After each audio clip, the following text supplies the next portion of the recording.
একজন তিনি আদিবাসীদের প্রতিনিধি ছিলেন, জয়পাল সিং মুন্ডে। তিনি উঠে বললেন, ওহে বাবু, এই তোমরা যারা বারবার বলছো না ধর্ম ধর্ম, তোমরা কারা? সংবিধান সভায়, আমার কথা না, তোমরা সবাই বিদেশি। অত্যন্ত গুরুত্বপূর্ণ ইঙ্গিত দিয়েছেন ঐতিহাসিকভাবে। তোমরা সবাই বিদেশি, কথাটা ছিল তোমরা সবাই আমাদের দেশকে আক্রমণ করেছো। ইউ আর ইনভেডার্স। ইনভেডার্স মানে হচ্ছে আক্রমণকারী।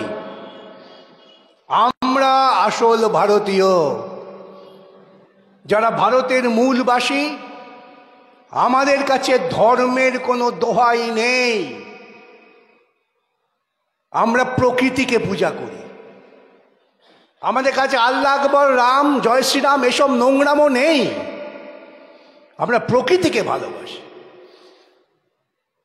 আমরা পাহাড়, নদী, জল, সমুদ্র তাকে রক্ষা করি। এ দেশটা আমাদের। এ দেশে যদি থাকতে হয় তাহলে মিলেমিশে থাকো। কি অদ্ভুত কথা একজন আদিবাসী নেতা বলতে পারেন। এই সব কিছু হওয়ার পর বলা হলো, we the people of India.